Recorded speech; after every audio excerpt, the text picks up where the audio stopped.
और एक विषय पे बात करना चाहता हूं कि हमने सांस्कृतिक अधःपतन की एक सीमा तोड़ी है विदेशी भोजन का अंधानुकरण करके। भाषा में हम विदेशी हो गए, भूषा में हम विदेशी हो गए, भोजन के स्तर पर भी हमारे देश में बहुत ज्यादा विदेशीकरण हो गया। भोजन भी हमारी जलवायु और हमारी जरूरत के अनुसार विकसित हुआ है इस देश में। हमारे लाखों करोड़ों वर्ष के जीवन में भोजन का जो विकास हुआ है, ये सबसे बड़ा विकास है भारत में। भारत में माना जाता है, सारे विद्वान इस पर एक मत हैं कि भोजन में जो कुछ हमने विविधता लाई है पिछले हजारों लाखों वर्ष में, ये भारत की सबसे बड़ी देन है पूरी दुनिया के। शायद भारत के भोजन में जितनी विविधताएं हैं दुनिया के किसी देश में आपको नहीं मिलेंगी। आप जानते हैं गेहूं भारत में भी पैदा होता है, गेहूं ब्रिटेन में भी पैदा होता है, गेहूं कनाडा में भी पैदा होता है, गेहूं अमेरिका में भी पैदा होता है, यूरोप के और भी कई देशों में गेहूं पैदा होता है। गेहूं एक ही तरह की फसल है, वो भारत में भी है, यूरोप के कई देशों में और अमेरिका में भी है। हम गेहूं का आटा बनाते हैं और आटे से फिर हम पूड़ी बनाते हैं, कचौरी बनाते हैं, हम पराठा बनाते हैं। पराठे कई तरह के बनाते हैं, पूरियां कई तरह की बनाते हैं, कचौरियां कई तरह की बनाते हैं, रोटी बनाते हैं तो रोटी भी कई तरह की होती है। कोई रोटी तंदूर वाली होती है, कोई रोटी चूल्हे वाली होती है, कोई रोटी गैस वाली होती है, तवे वाली होती है। तो रोटियों के बीसियों प्रकार हैं, पूड़ियों के बीसियों प्रकार है, कचौरियों के बीसियों प्रकार है, पराठों के बीसियों प्रकार है।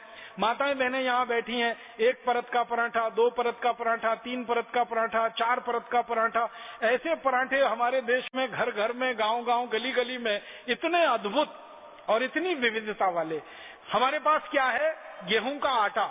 उसी गेहूं के आटे से खाने के लिए सैकड़ों तरह की चीजें हम बना सकते हैं, पूरी, पराठा, रोटी आदि के स्तर पर। यूरोप के पास भी वही गेहूं का आटा है, लेकिन उनके पास बनाने के लिए दो ही चीजें हैं, या तो पाव रोटी या डबल रोटी। दो ही चीजें हैं उनके पास। और उसको दो भी क्यों कहें, एक ही चीज है। पाव रोटी, डबल रोटी एक ही तरीके से बनते ही है, बहुत मामूली सा अंतर है। तो वो गेहूं पैदा करते हैं, गेहूं को पैदा करके आटा बनाते हैं, उस आटे से पाव रोटी, डबल रोटी के अलावा तीसरी रोटी बना ही नहीं सकते वो। हमारे यहाँ सैकड़ों किस्म की रोटियां, पूरियां, कचौरियां हम बनाते हैं।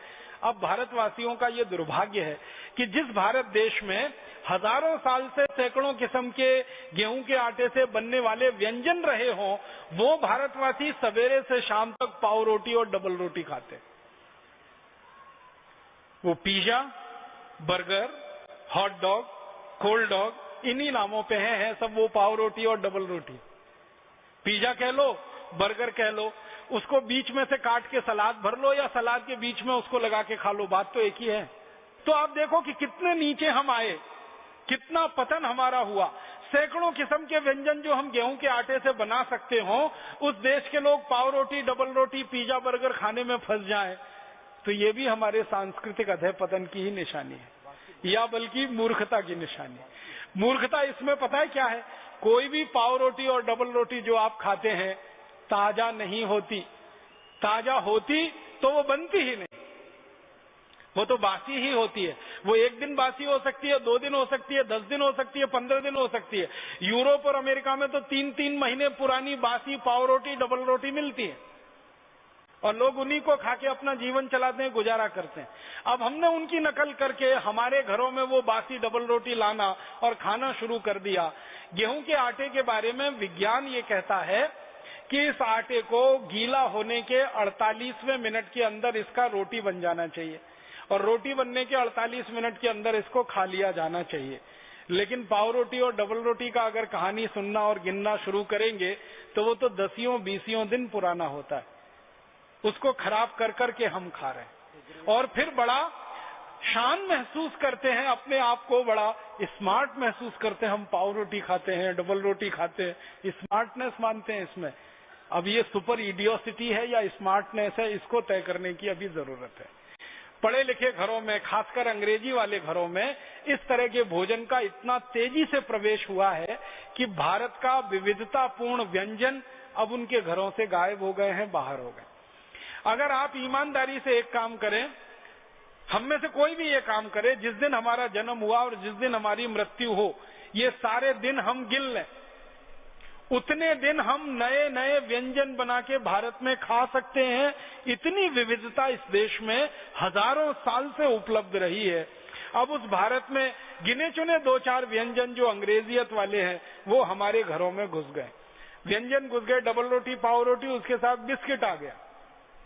जिस देश में ताजा रोटी बनती हो, ताजा भाकरी बनती हो, ज्वार की भाकरी बनती हो, बाजरे की बनती हो, मक्के की बनती हो, तीनों की मिलाकर बनती हो, उस देश के लोग बिस्किट खाने लगे, उस देश के लोग डबल रोटी और पाव रोटी खाने लगे। तो इससे ज्यादा शर्मनाक और कुछ हो नहीं सकता। तो भोजन के स्तर पर इतनी ज्यादा गिरावट हम में आ गई है। और इससे भी बड़ी एक गिरावट हम में आई है। हम भारत में इतने अद्भुत देश में रहते हैं जिसकी कल्पना किसी देश को नहीं हो सकती। हम भारत में ऐसे स्थानों पर रहते हैं जहां हमको ताजा सब्जी सुबह और शाम दोनों समय उपलब्ध होती है। भारत के किसी भी राज्य में आप रहते हो, ताजा टमाटर, ताजा मटर, ताजा गाजर, ताजा मूली, ताजा पालक, ताजा मेथी, ताजा बैंगन, ये सारी सब्जियां ताजी की ताजी सुबह भी मिलती हैं, शाम को भी मिलती हैं। और आपके घर तक आकर कोई देके जाता है। आप जानते ना, कोई ठेले वाला आता है, कोई खोमचे वाला, रेहड़ी वाला आता है और आवाज देके, बहन जी सब्जी ले लो, माता जी सब्जी ले लो, घर के सामने आकर आपकी घंटी बजाकर, आपका दरवाजा खटखटाकर, बोलकर, चिल्लाकर आपको घर में ताजा सब्जी देकर जाता है। ये सपना अमेरिका में रहने वाला कोई आदमी सोच नहीं सकता, देख नहीं सकता। यूरोप में किसी को कल्पना नहीं हो सकती कि सवेरे ताजा सब्जी, शाम को ताजा सब्जी कोई घर के सामने आकर दरवाजा खटखटाकर बोलकर देके जाए। अमेरिका में तो ताजा सब्जी लानी कल्पना की बात है, क्योंकि सब्जियां सब 7 से 15 दिन पुरानी मिलती हैं। इससे ताजा सब्जी तो कहीं मिल ही नहीं सकती। कोई कोई डिपार्टमेंटल स्टोर्स में 1-1 महीने पुरानी मिलती। और सब्जी लानी हो तो 20-25 मील से लेकर 100, 150, 200 मील तक कार चला के जाना पड़ता है, तब थोड़ी सी सब्जी आप ला सकते हैं। यहाँ घर के सामने कोई आपको सब्जी देकर जाता है, और सब्जी ही नहीं देता, आपका हालचाल भी पूछ लेता है। माता जी कैसी हैं, बिटिया आपकी कैसी है, तबीयत ठीक है कि नहीं ठीक है। आप सब्जी लो या मना लो, वो आपके घर की कुशलक्षेम पूछेगा, आप उसके घर की कुशलक्षेम पूछेंगे। माने हमारा उससे आत्मीय संबंध हो जाता है। ऐसा आत्मीय संबंध किसी भी डिपार्टमेंटल स्टोर वाली संस्कृति में हो नहीं सकता। इसकी कोई कल्पना किसी को नहीं। यूरोप और अमेरिका के लोगों को तो कोई ताजा सब्जी उपलब्धि नहीं है, उनके नसीब में नहीं है, क्योंकि उनके देश में होता नहीं है। बाहर के देशों से उनको सब आयात करके लाना पड़ता है। अब मुझे जो दुख होता है, अफसोस होता है, जिस देश में ताजा टमाटर सुबह भी मिले, शाम को मिले, वहां के लोग टमाटो सॉस खाएं जो 2-2 साल पुराना है, पता नहीं 3 साल पुराना है, 4 साल पुराना। जब ताजा टमाटर मिल रहा है, उसकी चटनी बनाकर हम सुबह खा सकते हैं, शाम को खा सकते हैं। हम बाजार में जाएं और Maggi hot and sweet tomato chilli sauce लेके आए, और फिर किसी से पूछे भाई क्या है, तो अंग्रेजी में कहते हैं इट्स डिफरेंट। वो डिफरेंस क्या है? उसमें 3 महीने पुराना सड़े गले टमाटर का रस, ये है डिफरेंस उसका। ताजा टमाटर हम खरीदें 8-10 रुपए किलो मिले, और टमाटो चिली सॉस खरीदें 200 रुपए किलो मिले, ये डिफरेंस है उसका। 8-10 रुपए किलो के ताजे टमाटर की चटनी बना के खाएं, कितना स्वाद आए, और उसमें प्रिजर्वेटिव मिला के जो जहर कैंसर पैदा करने वाले 3-3 महीने, 6-6 महीने, साल भर पुराना टमाटो सॉस खाएं, ये डिफरेंस है। माने मूर्खता की पराकाष्ठा हमने जो है ना लांग ली है। इतना हमारे भोजन में परिवर्तन आया। ताजा टमाटर चटनी की वजह टमाटो सॉस हमारे घर में आ गया। ताजा गेहूं के आटे की रोटी की जगह हमारे घर में महीनों महीनों पुरानी ब्रेड और डबल रोटी आ गई। पहले हमारे घरों में माताएं और बहनें रोज चक्की चलाती थी, रोज ताजा आटा निकलता था। सुबह का आटा शाम को इस्तेमाल नहीं होता था, शाम का अगले दिन सुबह इस्तेमाल नहीं होता था। इतना ताजा आटा खाने वाले लोग हम रहे हैं, इसलिए ये देश बीमारियों से मुक्त रहा है और दवाओं की जरूरत हमको ज्यादा नहीं पड़ी है। जब से हमने आटा सड़ा गला खाना शुरू किया है, महीनों महीनों पुराना आटे की बनाई हुई चीजें खाना शुरू की हैं, और महीनों महीनों पुराने टमाटर का सॉस खाना शुरू किया है, हमारी बीमारियां बढ़ी हैं और चिकित्सा का खर्चा बढ़ा है। घर का बजट तो बढ़ा ही है, बीमारियों का भी बजट बढ़ा है और खर्चा उसकी